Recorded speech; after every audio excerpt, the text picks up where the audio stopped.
Bonjour à tous, aujourd'hui je vous propose une vidéo pour fêter le 30e anniversaire du Renault PR112 et du Renault PR118 qui sont sortis exactement le 3 janvier 1994. De date à date, ça fait exactement 30 ans que le Renault PR112 est sorti. Voilà. Donc, nous connaissons tous l'histoire du Renault PR102, qui est le fils du Renault PR100 MI, qui est lui-même le fils du Berliet PR100. Le Berliet PR100 né en 1971, un châssis et une ossature en treillis, un moteur à l'arrière. De 1971 à 1976, le moteur était un V8 au choix Perkins ou Berliet qui développait 170 ou 178 chevaux. À partir de 1976 a été développé le PR100 MI avec un moteur 6 cylindres en ligne, non plus V8, qui développait 185 chevaux ou 200 chevaux avec un turbocompresseur, 6 cylindres en ligne, 0,6 20-30, un MIP, un moteur penché à 55 degrés, et en 1984, le PR102 sera présenté avec un nouveau moteur qui sera en fait l'évolution du MIP 06 2030, c'est-à-dire le MIP 06 2045 et qui verra sa course rallongée de 130 à 145 mm. Voilà, pour un moteur qui développera 175 ou 196 chevaux en option, 240 chevaux sur les versions articulées jusqu'en 1988. À partir de 1988, le moteur MIPS 06 2045 sera proposé dans des puissances de 186, 206 ou 253 chevaux en option, 253 chevaux qui équipera les bus articulés PR180. Voilà. Il faut savoir aussi qu'une option à 302 chevaux pour les articulés était proposée. Voilà. Donc je vous propose donc de rendre hommage au 30e anniversaire du Renault PR112 et ensuite, en deuxième partie de vidéo, nous remettrons dans le contexte des années 90 pour comprendre quel est le positionnement commercial du PR112 et quelles étaient les perspectives. Voilà. Donc le PR102 né en 1984, ici vu en 1993, à la station Gorge de Loup, à Lyon, la station de métro Gorge de Loup, voilà. Et nous avons aussi le PR182, donc, qui est sa version articulée. Ici, un véhicule pour la RATP, un des 69 véhicules commandés par la RATP, c'est-à-dire 58 autobus urbains articulés et 11 pour la desserte de l'aéroport d'Orly, 11 Orly Bus, voilà.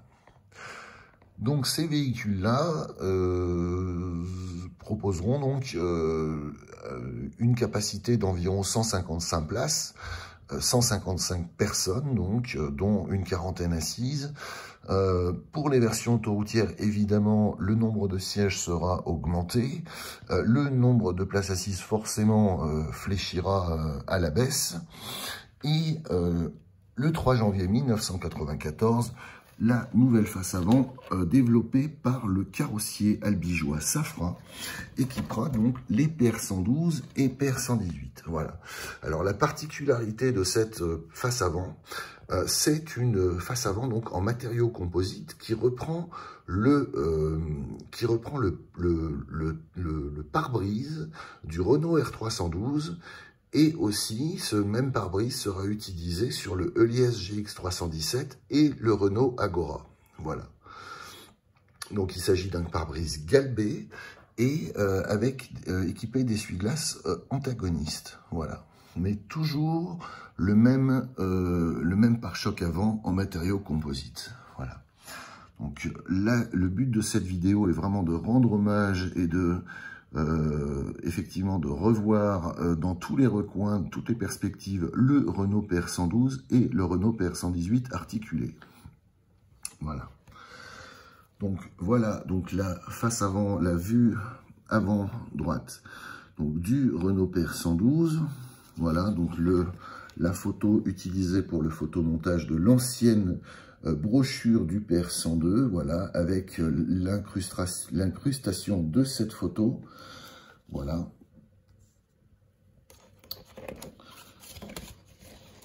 Donc, oui, alors ici, donc c'est la première mouture du Renault PR112 qui ne s'appelle pas encore Renault PR112, puisqu'on observe effectivement qu'il y a un logo PR102 sur le passage de roue avant droit. Voilà. Donc, en fait, c'était en fin d'année 1993. La direction commerciale n'avait pas encore choisi de nom à ce véhicule. Voilà. En tout cas, voilà la première présentation du PR112 à un salon quelconque de collectivité pour les clients. Voilà. Voilà donc ici la vue du Renault PR118, une séance photo prise à Annecy.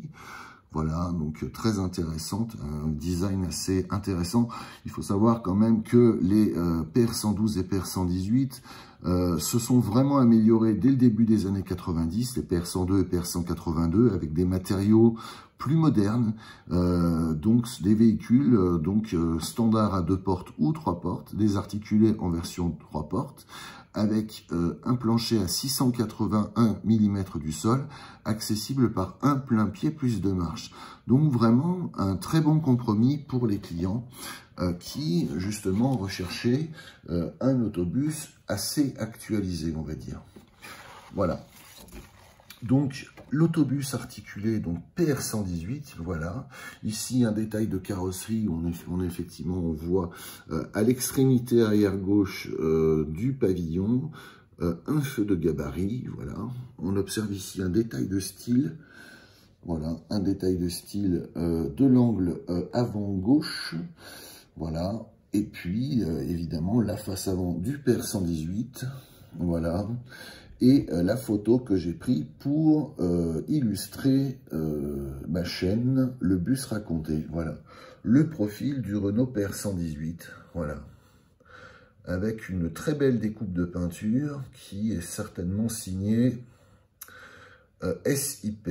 Voilà, il y a de grandes chances que ce soit SIP qui ait créé cette découpe de peinture, voilà, d'adhésif.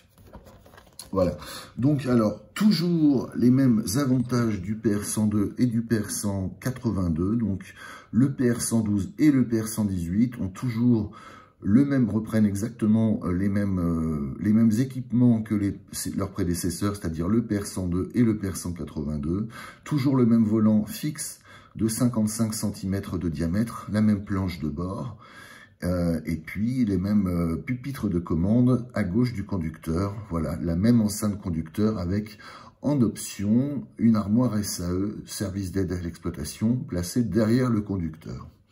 Voilà, l'aménagement intérieur, toujours les mêmes avantages, bien entendu, donc toujours les mêmes solutions de garnissage intérieur, c'est-à-dire des panneaux de stratifiés, lamifiés, donc au pavillon et aux faces latérales, disponibles en plusieurs coloris selon un nuancier préétabli.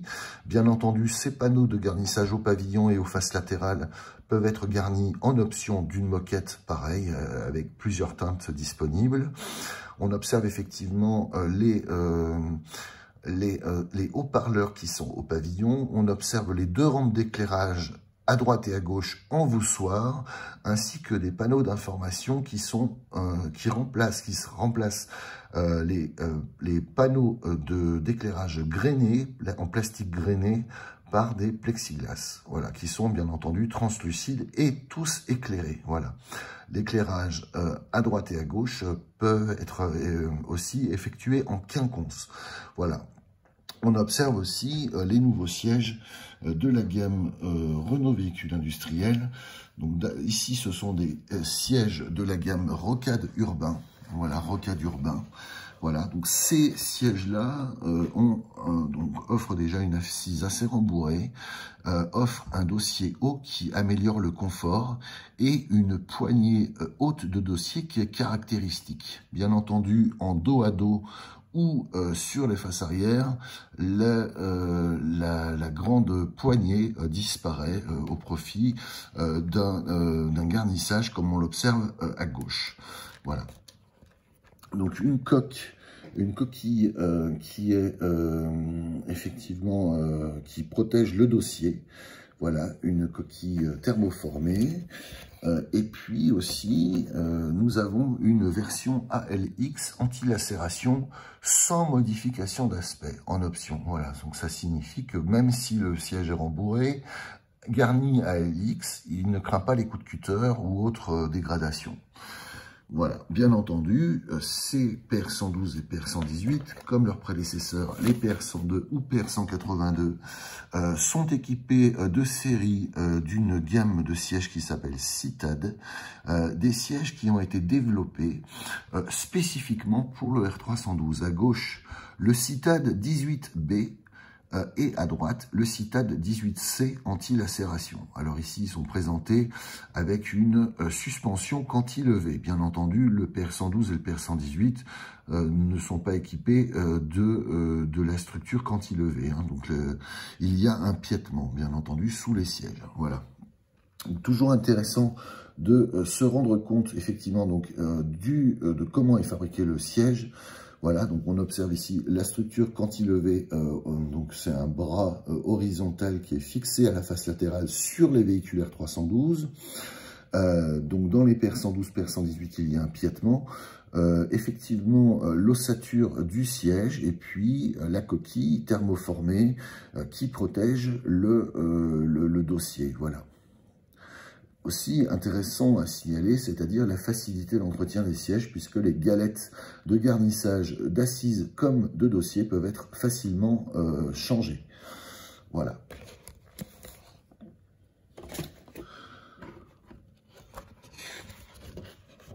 Nous avons donc aussi l'autobus PR 112.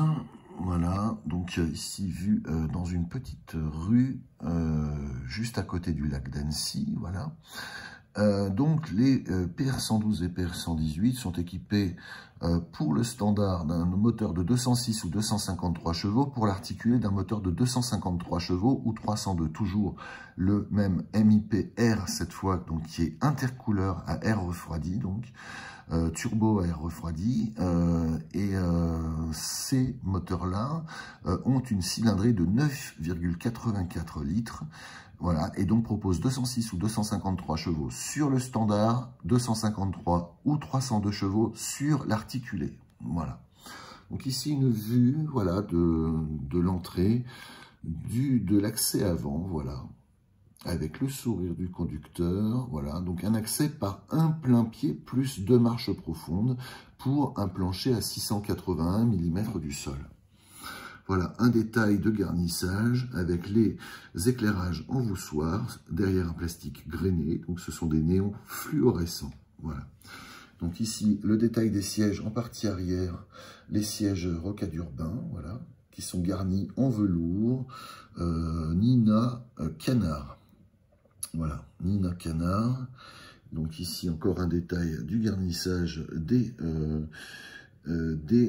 voussoirs, voilà, avec les panneaux d'information en plexiglas qui remplacent le plastique grainé des néons. Voilà. Alors, ce que je vous propose de voir, c'est la fiche technique du châssis, juste pour vous montrer le châssis du Renault PR 112, voilà. Voilà, donc un châssis en treillis de tube, voilà, le châssis largement éprouvé, qui est tout à fait similaire à celui du Renault PR 102, son prédécesseur. Voilà, donc vue avant à gauche et vue arrière à droite. Voilà. Alors la particularité des châssis PR 112 et PR 118 est de proposer au carrossier un châssis qui est mieux disant que les véhicules qui sont déjà carrossés, puisque quand nous allons observer sur les équipements au poste de conduite, on va se rendre compte qu'en option, le siège conducteur réglable à suspension pneumatique, ça on connaît. Par contre, le volant réglable en hauteur et en inclinaison est disponible sur les châssis de PR 112 et de PR 118, ce qui n'a jamais été disponible sur les PR 112 et PR 118 carrossés par Renault. Voilà. Voici donc le physique d'un PR112 standard, voilà, donc le Renault PR112, voilà, donc 11 mètres 42 mm de longueur, donc toujours les mêmes dimensions que le PR102, bien entendu, puisque la nouvelle face avant, à partir du moment où les longueurs hors tout sont considérées de pare-choc avant à pare-choc arrière, et qu'il n'y a pas de saillie de la face avant qui dépasse du pare-choc, les dimensions sont forcément les mêmes. Voilà. Avec un poids à vide en ordre de marche pour une version standard, plein effectué, avec conducteur de 9 tonnes et demi, 9 tonnes et 500 kg. Voilà, pour le PR112 standard. Alors, donc les aménagements intérieurs sont toujours les mêmes, c'est-à-dire que ce sont les mêmes que sur les PR102. À noter quand même qu'en partie arrière, il y a la possibilité d'avoir 4 rangées de sièges au lieu de 3 avant la banquette arrière. Et ici, au lieu d'avoir des sièges par 2, on peut les avoir à l'unité. Voilà. De sorte à gagner en fait de la capacité. D'ailleurs, c'est exactement cet aménagement-là, sauf qu'il peut y avoir aussi qu'une rangée de 1 siège. Voilà. Donc, très intéressant. Je voulais quand même vous montrer la fiche technique qui peut toujours vous intéresser et vous permettre de savoir comment est fabriqué le véhicule. Voilà, donc c'est toujours intéressant d'avoir. Donc, ce sont exactement les mêmes, je dirais, équipements que sur les Renault PR102, les prédécesseurs. Voilà, donc toujours les mêmes équipements, les mêmes possibilités. Voilà, les moteurs donc, que je vous ai décrits tout à l'heure, de 9,84 litres de cylindrée. Donc toujours aussi un choix pléthorique de boîtes de vitesse. Voilà, puisqu'on a quand même 5 possibilités. Hein. On a une boîte à 3 vitesses Foyt, 2 boîtes à 3 vitesses Foyt, pardon, la 851.2 et la 863, voilà. Des boîtes donc à 3 rapports. On a une boîte Foyt à 4 rapports, la 864, une boîte ZF à 4 rapports aussi, la ZF4 HP500 de série, et en option, une boîte aussi à 5 vitesses, 5 rapports avant, donc la boîte ZF à 5 HP500. Voilà. Donc, la vélocité de la gamme PR100 ne sera jamais remise en question. Le couple de série est de 16,41, vitesse maxi 72,6 km/h. Voilà, donc c'est la première ligne. Voilà, ici c'est le couple maxi de série, 72,6 km/h. Voilà. Donc, évidemment, selon l'usage que l'on fait du véhicule, on a plusieurs possibilités, effectivement, d'équipement. Voilà, donc c'est très très intéressant voilà, de voir effectivement de série, c'est un couple de ponts long, donc 16 x 41, et on peut avoir un couple de ponts court ou deux couples de ponts intermédiaires, voilà, au choix du client. Voilà, donc essieu direction, voilà, suspension, donc toujours pareil. Un ressort hélicoïdaux à l'avant, un lame de ressort à l'arrière et bien entendu des coussins pneumatiques à l'avant et à l'arrière. Voilà.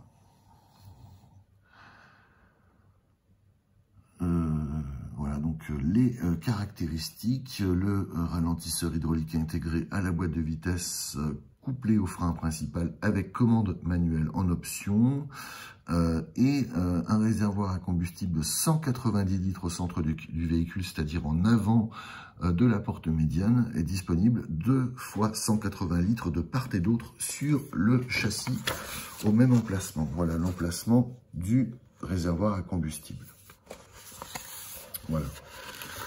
Je voulais quand même aussi vous montrer évidemment, oui, le châssis du PR102. Alors, je vous l'avais déjà montré dans plusieurs vidéos, mais je trouve ça intéressant quand même de vous montrer le châssis en treillis parce que c'est vraiment la clé du succès du PR100. C'est vraiment le châssis qui a convaincu nombre de clients en Espagne et en Australie aussi. Voilà, donc l'Australie, un pays libéral quand même, qui n'achète pas n'importe quoi et qui, en mettant plusieurs compétiteurs en compétition justement, en concurrence, aura choisi pour Perth et Canberra, donc 2 clients majeurs, et pour plus de 600 véhicules produits, effectivement, les PR102 et PR182. Donc voilà, un châssis en treillis de tube, avec un moteur d'une efficience absolument impeccable par rapport à ce que faisait la concurrence.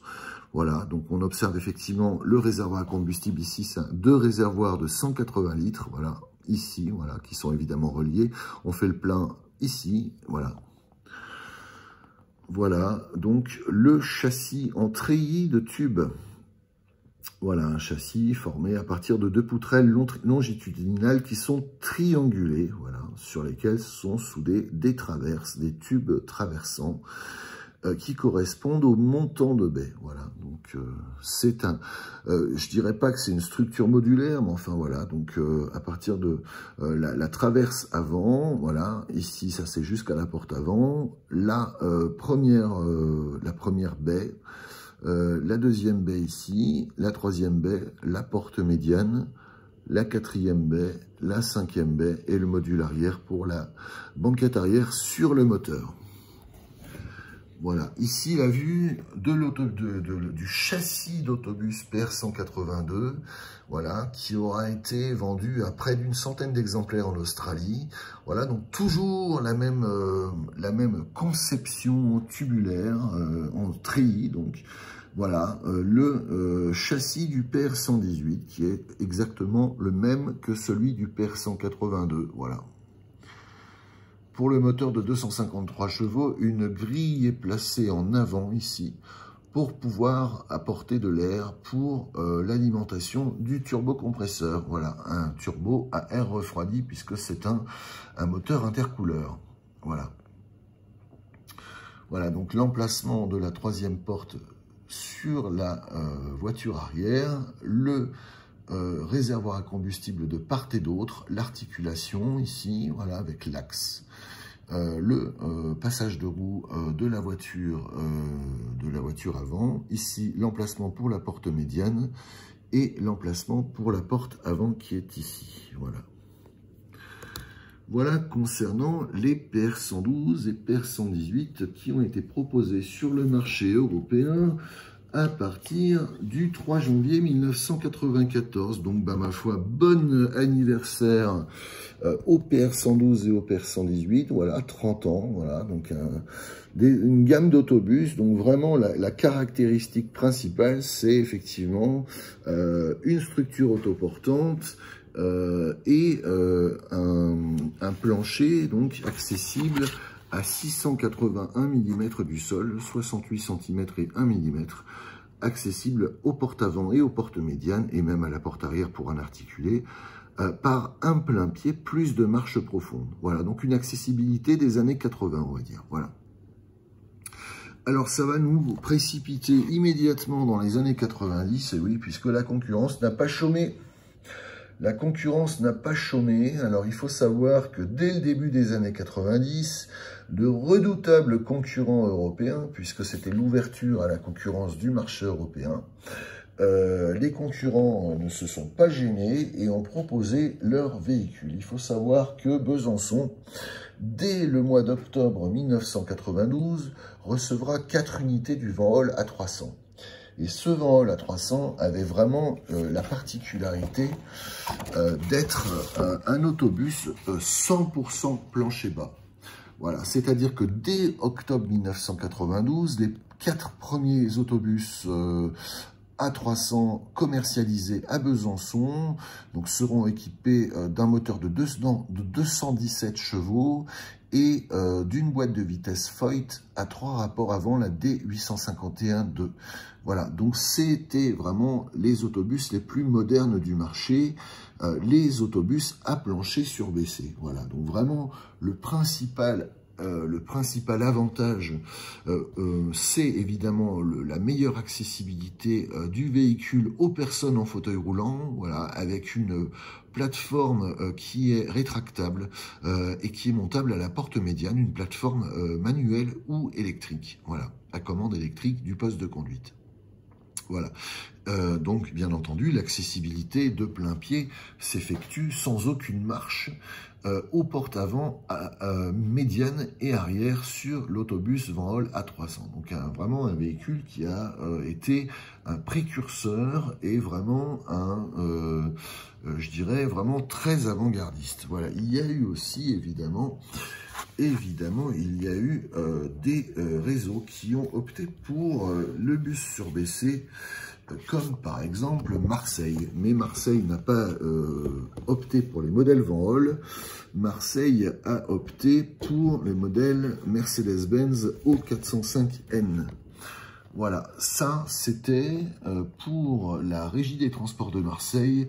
Dès le mois d'août 1993, la Régie des Transports de Marseille va acheter 10 autobus à plancher surbaissé en version de porte, comme on le voit ici. Voilà, donc dès août 1993, 10 autobus comme celui-ci seront achetés par la Régie des Transports de Marseille, la RTM. Il faut savoir que en décembre 1994, la RTM commandera encore 7 véhicules supplémentaires et en mars 1995, on recommandera encore 20. Donc pour un total de 37 unités reçues entre août 1993 et mars 1995. Il faut savoir aussi que l'étang de Berre, les bus de l'étang de Berre, ont commandé également ce matériel roulant Mercedes-Benz. Évidemment, le O405N Niederflur, donc à plancher surbaissé, était proposé par Mercedes-Benz en autobus articulé, le O405GN, le Omnibus 405GN, Gelenkbus Niederflur, c'est-à-dire l'autobus articulé à plancher bas. Voilà.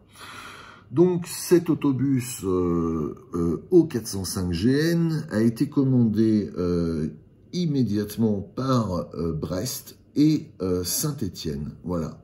Donc Brest en a commandé directement en 1994, ainsi que Saint-Étienne. Merci de me marquer en commentaire les quantités commandées. Vous seriez formidable. Voilà. Donc ça, c'était vraiment pour les réseaux précurseurs, mais pas seulement, hein, puisqu'évidemment, il y a aussi un autre réseau qui est très important en France, le réseau de Bordeaux. Bordeaux qui, dès l'année 1993, commandera 18 véhicules articulés tels que celui-ci. Voilà, 18 autobus articulés de la gamme NG. Voilà, donc c'était en 1993, des 93-82 à 93-99. Voilà. Donc, ensuite, en 1997, la CGFTE de Bordeaux commandera, en plus des 18 bus articulés NG vendus en 1993, en 1997, donc, la CGFTE de Bordeaux en recommandera 20 supplémentaires, les 97-51 à 97-70. Des véhicules avec exactement le même physique que celui-ci. Voilà, il faut savoir aussi que la CGFTE bordelaise a également commandé, en plus des 38 autobus articulés dont je viens de vous parler, acquis entre 1993 et 1997, eh bien, la CGFTE de Bordeaux s'est portée acquéreuse en 1995 de 53 autobus NL comme celui-ci. 53 autobus en 1995 et 95-01 à 95-53, auxquels se sont ajoutés en 1997 23 autobus supplémentaires, les 97-01 à 97-23, ce qui porte quand même un total à 76 autobus standards. Voilà, donc les réseaux étaient très partagés au début des années 90. Certains pensaient qu'il s'agissait simplement d'un phénomène de mode. Mais comment peut-on parler d'un simple phénomène de mode quand on a cet immense avantage avec un autobus à plancher surbaissé de pouvoir accueillir tout le monde, y compris les passagers en fauteuil roulant. Voilà, les usagers en fauteuil roulant. Par ailleurs, la plancher surbaissé a quand même cet immense avantage d'augmenter la productivité, c'est-à-dire que les clients ayant moins de difficultés pour accéder aux véhicules, les véhicules sont beaucoup plus rapides sur les lignes. Voilà, il y a moins de perte de temps. Voilà donc quand même un petit point sur ce qui se faisait dans les années 90, au début des années 1990, ce que le marché européen proposait en véhicules en France. Quand même, on ne peut pas parler du bus surbaissé sans parler de l'IS-Bus qui, en 1992, a vu son capital, enfin 75% de son capital, partagé à égalité entre Renault Véhicules Industriels et ELIS-Bus. Donc, en plus d'un partenariat commercial, ELIS-Bus effectivement a utilisé les châssis Volvo pour proposer un GX 217 autobus standard diesel ou au gaz naturel pour véhicules, avec évidemment des bouteilles de gaz qui sont placées sur le pavillon du véhicule, mais aussi une version articulée sur châssis Volvo, toujours, donc le GX 417. Voilà, le GX 417, la version articulée du GX 217 sur châssis Volvo. Voilà. Il faut savoir aussi que dès le novembre 1993, Renault Véhicules Industriels a proposé via ELIS-Bus le Renault ELIS Citybus, voilà, qui s'appellera ensuite le GX 317, voilà. Donc développé sur un châssis Renault, le même, enfin un cousin du châssis CSS de Renault, le châssis de l'Agora, donc du Renault Agora. Voilà, le premier autobus surbaissé français, le GX 317. Voilà, sur châssis Renault, proposé par ELIS-Bus dès novembre 1993, pour les premières livraisons en 1995, voilà, commandé par la RATP et par le Citral, entre autres, ainsi que Valence. Donc là, c'est un des 4 autobus de pré-série, voilà, un autre des 4 premiers autobus de pré-série, voilà, le GX 317 qui s'appelait Renault ELIS Citybus à leur présentation en novembre 1993. Voilà, avec une découpe de peinture signée Graphibus. Voilà, et un design absolument ravageur. Voilà, donc le Renault ELIS Citybus qui reprend le même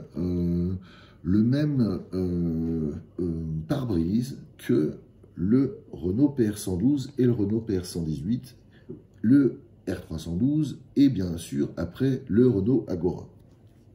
Voilà. Très content d'avoir rendu hommage à cette gamme d'autobus français, le Renault PR112, qui est apparu, qui est sorti sur le marché le lundi 3 janvier 1994. Très content d'avoir fêté ce 30e anniversaire du Renault PR112, donc évidemment un autobus inénarrable, plus de 8000 exemplaires produits entre 1971 et 1998. Quelle était la place d'un autobus d'ancienne génération au début des années 90, au milieu des années 90, quand apparaissaient effectivement les premiers autobus surbaissés? Il faut savoir quand même qu'un autobus, on l'achète pour 15 ans. Donc acheter un PR112 en 1994, ça peut se comprendre en 1995, 96, 97, avec l'apparition des autobus surbaissés, un peu moins quand même, parce que un autobus, si on le garde pour 15 ans, si on l'achète en 1995, on va garder le PR112 jusqu'en l'an 2010. Donc il fallait bien quand même réfléchir à ça, c'est-à-dire que renouveler son parc de véhicules, c'est une stratégie. Et donc autant utiliser effectivement les véhicules qui sont qui sont, je dirais, de meilleures technologies, de technologies plus avancées. Mais bon, le prix n'était pas le même. 1 million de francs au début des années 90 pour un autobus PR100, ces véhicules-là frôlaient plutôt le 1,5 million. Donc ça veut dire qu'on pouvait avoir, pour 10 millions, on avait 10 PR112, pour 15 millions, on avait 10 GX317. Donc ça fait quand même une différence de 50% de prix supérieur pour le Renault Eliès Citybus. Voilà, mais il faut savoir ce qu'on veut et il faut savoir comment on veut gérer son parc de véhicules. Très content d'avoir rendu hommage au PR112 qui aura été un véhicule remarquable par sa fiabilité, par sa longévité, par son confort, des clients qui en étaient parfaitement satisfaits, bien entendu, pour peu qu'ils choisissent les bons équipements, les bonnes motorisations, voilà.